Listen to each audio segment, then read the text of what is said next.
Hello guys. तो आज जो एनिमे हम एक्सप्लेन करने जा रहे हैं उसका नाम है I got a cheat skill in another world and became unrivaled in the real world 2, episode number 9।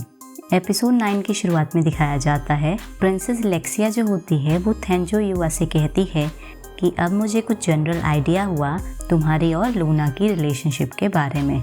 और साथ ही लेक्सिया सामा पूछती है कि युवा वो मैजिक क्या था जो तुमने पहले यूज़ किया। तो वहीं युवा पूछता है क्या, तो वहीं प्रिंसेस लेक्सिया कहती है कि हम एकदम डार्केस्ट रीजन से एकदम तुम्हारे घर पहुंच गए और वो भी चंद सेकंड्स में, वो कैसे हुआ। तो वहीं युवा थेंजो कहता है कि मैंने ऐसा मैजिक क्रिएट करने की कोशिश की है जिसे हम टेलीपोर्टेशन कहते हैं। तो वहीं प्रिंसेस लेक्सिया गुस्सा होकर उसे कहती है कि जो टेलीपोर्टेशन मैजिक है, ये जो स्टफ़ है, ये लेजेंड्स का काम है। ये जो मैजिक है ये ओनली फेरी टेल्स में एग्जिस्ट करता है, इसको अब तक कंफर्म नहीं किया गया है कहीं और। अगर ये पता चलता है कि कोई ऐसा मैजिक यूज़ कर सकता है, इसकी वजह से पूरी की पूरी सोसाइटी में हड़कंप मच जाएगा और जिसकी वजह से वॉर भी हो सकती है। ये बहुत बड़ा इशू है। और वो साथ में युवा को समझाती है कि तुम मुझसे प्रॉमिस करो कि तुम इस मैजिक का यूज़ किसी और के सामने नहीं करोगे बिना सोचे समझे। तो वहीं युवा कहता है कि मैं नहीं करूँगा। तो वहीं प्रिंसेस लेक्सिया कहती है मैं तुमसे यही एक्सपेक्ट करती हूँ। और साथ में प्रिंसेस लेक्सिया कहती है कि आखिर तुम कितनी देर तक प्रिटेंड करोगी कि तुम सोई हुई हो। दिखाया जाता है लूना उठ जाती है और वो कहती है कि आखिर तुमने नोटिस कर ही लिया। तो वहीं प्रिंसेस लेक्सिया कहती है हमने नोटिस कर लिया था शुरुआत में ही, और साथ में युवा ने भी नोटिस किया था। युवा जो है वो बहुत ही काइंड है, इसीलिए उसने प्रिटेंड किया कि उसने तुम्हें नोटिस नहीं किया है, इसीलिए वो तुम्हारी देख रेख कर रहा था। तो तभी प्रिंसेस लेक्सिया उससे पूछती है कि क्या तुम मुझे अपने बारे में बताओगी। तो वहीं लूना कहती है कि अगर मैं ना बताऊं तो। वहीं प्रिंसेस कहती है मैं तुम्हारे बारे में और जानना चाहती हूँ। वहीं लूना कहती है तुम जल्दी करो और मुझे मार डालो। तभी दिखाया जाता है युवा आगे बढ़ता है और कहता है लूना मैं भी तुम्हारे बारे में और कुछ जानना चाहता हूँ, तुम ऐसा क्यों कह रही हो आखिर। वहीं लूना बताती है ये बहुत ही ज़्यादा इंटरेस्टिंग बात नहीं है। लूना जो है वो अपनी कहानी सुनाती है और वो कहती है कि वो अनाथ है। वो दिखाती है कि वो गार्बेज से चीज़ें उठाती थी। दिखाया जाता है उसके पीछे चोर पड़ जाते हैं और वो छुप जाती है। वो बताती है कि किस तरह से वो अपने पूरे दिन ज़िंदगी में स्ट्रगल करती रहती है ताकि वो ज़िंदा बच पाए। दिखाया जाता है कि एक दिन एक पर्सन जो है वो उसे अपने साथ ले जाता है। उसे वो पर्सन बहुत ही ज़्यादा काइंड लगता है और वो बताती है कि उस इंसान ने उसे सिर्फ पढ़ना और लिखना ही नहीं सिखाया बल्कि और भी सब्जेक्ट के बारे में जानकारी दी और किस तरह से सरवाइव किया जाता है। और जो ज़्यादातर टेक्निक्स थी वो असैसिनेशन से रिलेटेड थी। जो इंसान था वो मेरा मास्टर था, वो बहुत ही ज़्यादा प्रोफेशनल था इस रिगार्ड में। तो वहीं प्रिंसेस लेक्सिया पूछती है कि क्या कोई डार्क गिल्ड में से है। प्रिंसेस लेक्सिया बताती है जैसे कि चोरी करना, इलीगल ड्रग्स रखना, मारना, ये जो सारी चीज़ें हैं ये सारी अनलॉफुल ऑर्गेनाइजेशन जो हैं वो अपने अंडर लेती हैं। ये सारे के सारे क्राइम्स होते हैं। वहीं लूना बताती है कि जैसे मेरे मास्टर ने कहा था मैंने भी ज्वाइन कर ली डार्क गिल्ड और मैंने बहुत सारे असैसिनेशन असाइनमेंट को कंप्लीट किया और इसीलिए मैं जानी जाती हूँ हेड हंटर के नाम से। वहीं प्रिंसेस लेक्सिया कहती है हेड हंटर, वो असैसिन जो इतनी ज़्यादा स्किल्ड है, मैंने भी उसके बारे में सुना है। वहीं युवा कहता है नाइट क्या तुम्हें भी पता है। तो नाइट जवाब देता है भौंकते हुए। तो तभी युवा कहता है तो तभी तुम्हें शुरुआत से ही इसके बारे में पता था।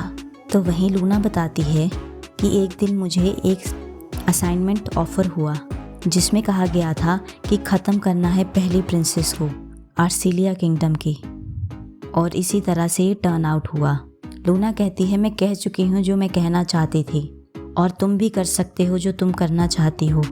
वही लूना कहती है जिस मोमेंट पे मैंने प्रिंसेस को अटैक किया था मुझे पता था कि मेरा एग्जीक्यूशन होगा ही होगा और अगर मैं इस काम में फ़ेल हो जाती हूँ तो जो डार्क गिल्ड है वो अपने असैसिन को डिस्पैच कर देगी, मेरे पीछे भेज देगी ताकि वो मुझे मार दें। कोई भी रास्ता हो मेरा मरना निश्चित ही है। और लूना कहती है तुम क्यों चिंता कर रहे हो मेरे बारे में, क्योंकि तुमने और मैंने इकट्ठा ट्रेनिंग ली है। और वो कहती है तुम्हारे पास कोई भी वजह नहीं है कि तुम मेरी चिंता करो जैसे कि मैं हूँ। तो युवा चिल्लाते हुए कहता है ऑफ कोर्स मुझे है, ज़रूरत है। और वो कहता है ये सच ज़रूर है कि जो टाइम हमने एक साथ बिताया है वो बहुत ही छोटा है, लेकिन उस टाइम को भी मैंने बहुत ज़्यादा इन्जॉय किया है और मैं तुम्हें अभी भी अपने फ्रेंड की तरह ही सोचता हूँ। ऐसी बुरी बातें बोलना बंद कर दो। तो वहीं लूना कहती है अब बहुत देरी हो चुकी है, मेरा फ्यूचर बदला नहीं जा सकता। तो वहीं प्रिंसेस लेक्सिया कहती है ज़रा तुम मेरी तरफ भी ध्यान दो, मुझे इस चीज़ से बाहर मत रखो। तुम ऐसा क्यों कह रही हो कि तुम मरने जा रही हो? तो वहीं लूना कहती है क्या तुम मुझे ये सजेस्ट कर रही हो कि तुम मुझे जाने दोगी? तो वहीं प्रिंसेस लूना कहती है हम अभी तो मिले हैं, तुम्हें मुझे सर्व करना चाहिए। और वो कहती है कि मैं तुम्हें अपना पर्सनल गार्ड बनाऊंगी। तो वहीं लूना कहती है आखिर तुम बोल क्या रही हो? तो वहीं प्रिंसेस कहती है कि सिर्फ मुझे और युवा को ही पता है कि तुमने मुझे अटैक किया है, और हम अगर इस बात को दबा दें तो किसी को पता भी नहीं चलेगा, इससे कोई प्रॉब्लम भी नहीं होगी। और अगर तुम प्रिंसेस की गार्ड होगी तो इवन जो डार्क गिल्ड होगी वो भी तुम्हें अप्रोच नहीं कर पाएगी। वहीं लूना कहती है क्या तुम्हें समझ नहीं आ रहा है, मैं प्रोफेशनल किलर हूँ, मैं क्रिमिनल हूँ। तो वहीं प्रिंसेस कहती है तुम बहुत ही ज़्यादा सेंसिटिव हो रही हो इन मामलों में, और तुम ध्यान से सुनो, तुम्हें मैं अलाउ कर रही हूँ कि तुम हायर हो गई हो, तुम मेरी पर्सनल गार्ड हो। वहीं लूना कहती है ये इतना ज़्यादा सिंपल मैटर नहीं है, और कोई मेरे जैसा आपके बिसाइड खड़ा हो, मैं बिल्कुल भी वर्दी नहीं हूँ इस चीज़ की। वो कहती है मैंने बहुत सारे लोगों को अपने इन हाथों से मारा है, मेरे हाथ जो हैं वो खून से भरे हुए हैं। वहीं प्रिंसेस लेक्सिया जो है उसके हाथों को अपने हाथों में लेती है और कहती है तुम्हारे हाथ जो हैं वो बहुत ही ज़्यादा सुंदर हैं। और वो कहती है तुम क्या लगाती हो इन्हें सॉफ्ट बनाने के लिए? वहीं प्रिंसेस लेक्सिया जोर से चिल्लाते हुए कहती है चुप रहो, तुम मुझे मार नहीं पाई, उसी मोमेंट पे तुम हार गई हो। क्योंकि तुम हार गई हो इसीलिए तुम मुझे ओबे करो, क्योंकि मैं जीत गई हूँ। क्या तुम सुन रही हो, तुम मेरी गार्ड हो। तो वहीं लूना कहती है यस माय लेडी। वहीं दूसरी तरफ का सीन दिखाया जाता है जहाँ गार्ड भाग रहे होते हैं, उनके पीछे मॉन्स्टर गॉब्लिन लगे होते हैं। वो आपस में बात करते हैं मास्टर हम इस तरह से नहीं जा सकते, हमें युवा को ट्रस्ट करना चाहिए, हमें पीछे चले जाना चाहिए।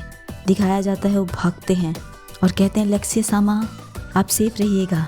वहीं घर का सीन दिखाया जाता है युवा के, जहाँ पर लूना कहती है क्या आप इस बारे में श्योर हैं? प्रिंसेस कहती है हाँ मैं फ़ाइन हूँ, और तुम मुझे लेक्सिया बुलाओगी और मैं तुम्हें लूना। तो वहीं लूना कहती है क्या ये आपकी पहली कमांड है प्रिंसेस? नहीं नहीं लेक्सिया। तो वहीं प्रिंसेस कहती है अपनी एक्सप्लेनेशन दो। तो वहीं लूना कहती है कि युवा के पास एक बात है, चाहे आप मुझ पे यकीन करें या नहीं, अगर हम उसके अंदर एंटर कर जाते हैं बात लेने के लिए तो वो हमें पूरे के पूरी थकावट से रिकवर कर देता है। ना ही वो हमें थकावट से रिकवर कर देता है बल्कि उससे हमारी सारी की सारी पॉजिटिव ब्यूटी जो है, इफ़ेक्ट जो है वो निखर जाता है। तो वहीं प्रिंसेस कहती है ये बिल्कुल भी फेयर नहीं है, मैं भी उस बात को यूज़ करूँगी। युवा सामा क्या मैं भी कर सकती हूँ? तो युवा कहता है ऑफ कोर्स। तो वहीं कहते हैं लूना तुम भी मेरे साथ आ रही हो। वहीं प्रिंसेस कहती है क्या युवा तुम भी हमें ज्वाइन करना चाहते हो? तो वहीं युवा कहता है नहीं नहीं शुक्रिया आपका। दिखाया जाता है वो बात को एंजॉय करते हैं। वहीं प्रिंसेस पूछती है लूना क्या तुम्हें युवा सामा पसंद है? तो वहीं लूना कहती है क्या तुम क्या कह रही हो? वो कहती है युवा और मैं सिर्फ और सिर्फ फ्रेंड्स हैं। तो वहीं प्रिंसेस कहती है क्या ये सच है? प्रिंसेस कहती है मुझे तो लगता है तुम युवा सामा की तरफ बहुत ही ज़्यादा अफेक्शनेट हो। तो वहीं लूना कहती है तुम सिर्फ इमेजिन कर रही हो चीज़ें। तो वहीं लेक्सिया कहती है फिर तो प्रॉब्लम नहीं होनी चाहिए, मैं युवा सामा से शादी कर लूँगी, ठीक है ना? तो वहीं लूना कहती है नहीं तुम नहीं कर सकती। तो वहीं लेक्सिया कहती है देखा कि अगर तुम फ्रेंड्स होते तो ये प्रॉब्लम नहीं होती अगर मैं उससे शादी कर लेती, है ना? वहीं लूना कहती है कि ये सच है कि मैं उसे डिज़ायरेबल ट्रेनिंग पार्टनर ज़रूर मानती हूँ, लेकिन अगर मुझसे पूछा जाए उससे ज़्यादा, तो अगर मैं सच कहूँ तो मैं इसके बारे में कुछ कह नहीं सकती। तो वहीं लेक्सिया कहती है मैं जंग छेड़ रही हूँ। वहीं लेक्सिया कहती है शायद तुम्हें रियलाइज़ ना हो, लेकिन जो ये तुम्हारी फीलिंग्स हैं ये डेफिनेटली प्यार ही हैं। और वो कहती है मैं भी युवा सामा से प्यार करती हूँ, तभी ये अब बेटर है, मैं जो हूँ वो मैनेज करूँगी, युवा सामा से शादी करूँगी और फिर मैं जीत जाऊँगी। वहीं लेक्सिया कहती है तुम क्या करोगी? क्या तुम होने दोगी? क्या तुम युवा सामा को मेरे साथ जाने दोगी? वहीं लूना कहती है नहीं, युवा जो है वो मेरा है। तो वहीं लेक्सिया सामा कहती है इसका मतलब है तुमने मेरी वॉर को एक्सेप्ट कर लिया। तो तभी लेक्सिया कहती है आज से तुम मेरी गार्ड हो और मेरी राइवल भी हो। लेक्सिया और लूना बात लेके आ जाते हैं तो युवा कहता है मुझे अब डिनर रेडी कर देना चाहिए। वहीं लेक्सिया कहती है युवा सामा। तो वहीं युवा कहता है क्या हुआ? वहीं लेक्सिया कहती है मैं डिनर बनाऊंगी। दिखाया जाता है लेक्सिया कुक करने की कोशिश करती है पर वो कहती है अरे ये बहुत ही ज़्यादा डिफ़िकल्ट है, उसे सब्जियां काटी नहीं जा रही होती हैं। वो कहती है कि आखिर ये कट क्यों नहीं रही हैं। दिखाया जाता है लेक्सिया के हाथों से चाकू निकल के लूना और युवा की दीवार के पीछे लगता है। वहीं युवा कहता है मुझे माफ़ करिएगा प्रिंसेस। लेकिन दिखाया जाता है युवा खाना बनाता है और उन्हें सर्व करता है और वो कहते हैं बहुत अच्छा बना है। वहीं युवा कहता है मैं बहुत ग्लैड हूँ कि आप लोगों को पसंद आया। तो दिखाया जाता है प्रिंसेस जो है वो युवा का हाथ पकड़ लेती है और कहती है यही युवा सामा है, मेरे युवा सामा। वहीं दिखाया जाता है लूना को गुस्सा आ जाता है और वो कहती है युवा क्या तुम मुझे खिलाओगे? युवा कहता है क्या? वहीं लूना कहती है मेरे जो ज़ख्म हैं अभी पूरी तरह से भरे नहीं हैं और मुझे बहुत ही ज़्यादा डिफ़िकल्टी हो रही है। तो युवा कहता है ठीक है।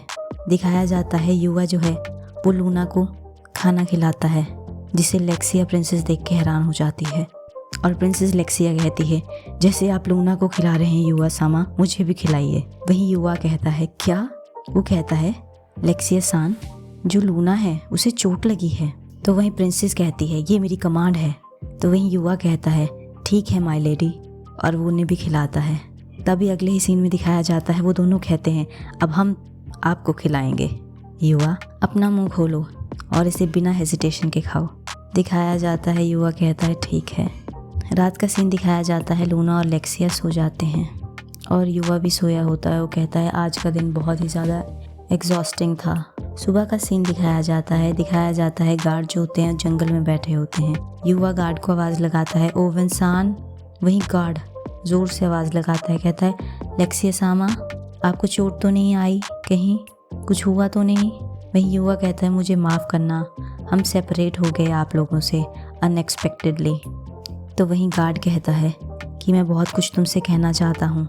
वो कहता है कि तुम्हें भी काफ़ी ज़्यादा डिफ़िकल्ट टाइम हुआ होगा युवा।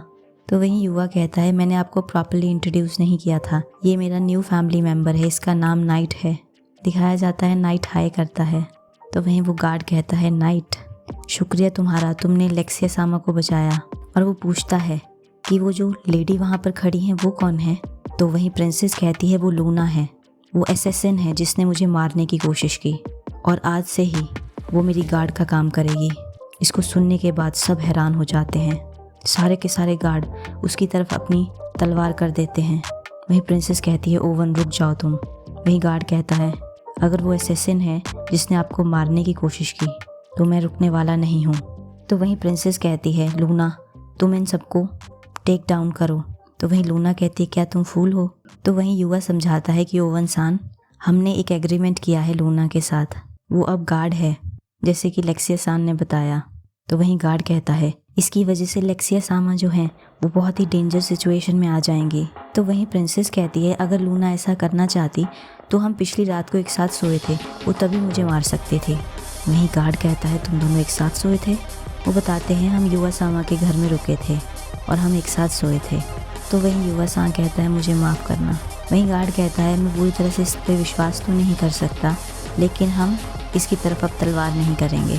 वहीं युवा कहता है ओवन सान ये बहुत ही ज़्यादा डिफ़िकल्ट है इस टाइम में, लेकिन कि मैं पैलेस में नहीं जा सकता हूँ। वहीं प्रिंसेस कहती है युवा सामा क्या आप पैलेस में नहीं आ रहे हैं हमारे साथ? वहीं युवा कहता है मेरे पास पर्सनल मैटर है। वो सोचता है मुझे स्कूल भी जाना है। वो कहता है मुझे माफ़ करना, मुझे पिछले दिन जाना चाहिए था लेकिन मेरे प्लान्स हैं और मैं इसमें कुछ नहीं कर सकता। वहीं वो गार्ड को कहता है मुझे माफ़ करना। वहीं गार्ड कहता है युवा जब भी आपके पास कन्वीनियंट टाइम हो तो प्लीज़ रॉयल कैपिटल में ज़रूर आइएगा। और वो बताता है कि अगर आप इस रास्ते को फॉलो करेंगे तो आपको एक छोटी सी विलेज मिलेगी और वहाँ पर आप किसी से भी डायरेक्शन पूछ सकते हैं कैपिटल का। दिखाया जाता है प्रिंसेस जो है उसे गुड बाय कहती है और दिखाया जाता है लूना भी। युवा लूना को कहता है कि अपना ख्याल रखना। प्रिंसेस जो होती है वो युवा को बाय करती है और वो कहती है कि नेक्स्ट टाइम हम रॉयल कैपिटल में मिलेंगे। दिखाया जाता है लूना अपने घोड़े से उतरती है और भागते हुए युवा की तरफ आती है और उसके चीक्स पे किस कर देती है, जिसे प्रिंसेस लेक्सिया देख के हैरान हो जाती है और वो युवा से कहती है थैंक्स है हर चीज़ के लिए जो अब तक तुमने मेरे लिए किया, और साथ ही में ये वॉर का डिक्लेरेशन है। वहीं प्रिंसेस ओवन को कहती है अपने गार्ड को कि तुम कैरेज को रोक दो, अभी रोक दो। तो वहीं दिखाया जाता है ओवन जो होता है वो कहता है आज का वेदर तो बहुत अच्छा है, आपको नहीं लगता? वहीं प्रिंसेस कहती है ओवन कैरेज को रोक दो, अभी रोक दो, मैं भी युवा सामा को किस करूँगी। तभी दिखाया जाता है अचानक ही युवा को नई जगह मिलती है और वो कहता है मैंने नहीं सोचा था कभी ऐसी जगह भी एग्जिस्ट कर सकती है, बहुत ही ज़्यादा सुंदर है। और वो सोचता है लूना के बारे में, आखिर लूना ने ऐसा क्यों किया। और वो नाइट से कहता है नाइट तुम्हें नहीं लगता यहाँ पर बात लेके बहुत ही अच्छा फील होगा। दिखाया जाता है नाइट और युवा वहाँ पर बात लेते हैं और युवा कहता है ओपन एयर बाथ्स जो होते हैं वो बेस्ट हैं, तुम्हें नहीं लगता? दिखाया जाता है उनके सामने वहाँ पर एक पिग भी होता है पानी के अंदर। तो युवा कहता है तुम कौन हो? तो वहीं वो पिग कहता है तुम इस बात में आए जब मैं इस बात को तैयार कर रहा था। दिखाया जाता है वो पालतू जानवर होता है जिसको युवा टेम कर लेता है। युवा जो है वो देखता है इसकी स्किल को अपग्रेड किया जा सकता है और वो देखता है, वो कहता है मैं स्किल को देख सकता हूँ और वो कहता है कि क्या हम इस होली ग्राउंड को टेस्ट कर सकते हैं। दिखाया जाता है पिग जो है कुछ मैजिक करता है और युवा कहता है इसकी वजह से मेरी पूरी की पूरी बॉडी जो है वो बहुत ही लाइट हो गई है। और वो सोचता है क्या ये कोई रिकवरी स्किल है, और वो शुक्रिया करता है और वो कहता है मुझे लगता है ये काफ़ी ज़्यादा अमेजिंग है। और वो कहता है कि मैं तुम्हें भी नाम दूंगा कुछ। थेंजो सोचता है कि इसका कलर जो है वो स्काई की तरह है जब संध्या होती है, तो मैं इसका नाम रखूँगा अकात्सुकी। अब मैं सोच रहा हूँ आखिर नाइट कहाँ गया। दिखाया जाता है नाइट जो है वो घड़ी लेके आता है। युवा कहता है अरे गोल्डन वीक जो है वो ख़त्म हो गई है। दिखाया जाता है थेंजो के स्कूल का सीन और वो कहता है अरे मैं टाइम पे आ गया। वहीं दिखाया जाता है टीचर कहती है शुरुआत करते हैं होम रूम की। आज हम डिस्कस करेंगे क्लास कंपटीशन इवेंट की। इस बार जो है वो वॉलीबॉल कंपटीशन होने वाला है और वो कहती है कि जो वॉलीबॉल गेम कंपटीशन होगा उसके जो रिज़ल्ट होंगे वो अफेक्ट करेंगे तुम्हारी होम रूम टीचर का बोनस। तुम्हें कम्पीट करना है, अपनी पूरी जान लगा देनी है। वहीं स्टूडेंट कहते हैं यस मैम। दिखाया जाता है वो कहते हैं कि फ़िज़िकल एजुकेशन की क्लास के दौरान हमें काम करना पड़ेगा गेम पे कंपटीशन के लिए। दिखाया जाता है टीचर उन्हें कहते हैं स्ट्रेचिंग करो, आज हम सॉकर खेलेंगे। दिखाया जाता है सारे के सारे स्टूडेंट स्ट्रेचिंग करते हैं और वो युवा को उनको कीपर बनाते हैं। तो वहीं युवा कहता है मुझे रूल्स के बारे में नहीं पता है इसलिए मैं यहीं से स्टार्ट करूँगा। दिखाया जाता है गेम स्टार्ट हो जाता है। दिखाया जाता है रो जो है वो किक मारता है और गोल हो जाता है। सारे प्लेयर्स जो हैं वो कहते हैं रो जो है वो काफ़ी अच्छा है और वो कहते हैं अगर हम रो को रोक लेते हैं तो हम जीत जाएंगे। वहीं दिखाया जाता है कायदे जो होती है वो कहती है कि रो जो है वो बहुत ही ज़्यादा अमेजिंग है। दिखाया जाता है अकीरा बॉल को लेके युवा की तरफ भागता है जहाँ पर युवा गोलकीपर होता है। दिखाया जाता है युवा जो होता है बॉल को रोक लेता है। अकीरा देख के हैरान हो जाता है। अकीरा ही नहीं बाकी सब देख के हैरान हो जाते हैं और वो कहते हैं क्या उसने अभी टेलीपोर्ट किया। तो वहीं रो कहता है कि युवा अब तुमने पकड़ ही लिया है, इसको थ्रो करने की कोशिश करो जितना दूर हम तुम फेंक सकते हो। तो युवा सोचता है जितना ज़ोर से। दिखाया जाता है वो बहुत ज़ोर से बॉल को फेंकता है। वो कोर्ट में दूसरी तरफ चली जाती है, दूसरे गोलची के कोर्ट में चली जाती है, जिसे देख के सब हैरान हो जाते हैं। और युवा पूछता है क्या ये एक पॉइंट होगा, क्या ये काउंट किया जाएगा पॉइंट। वहीं क्लास का सीन दिखाया जाता है जहाँ पर बॉयज़ खेल रहे होते हैं रॉक पेपर सीजर। दिखाया जाता है कि सांगिरी जो है वो जीत जाता है और वो कहता है युवा कुंज जो है वो पिंग पोंग खेलेगा। वहीं स्कूल के बाहर एक नए कैरेक्टर की एंट्री होती है और वो कहती है अच्छा ये यही जगह है। इसी के साथ एपिसोड 9 की एंडिंग होती है।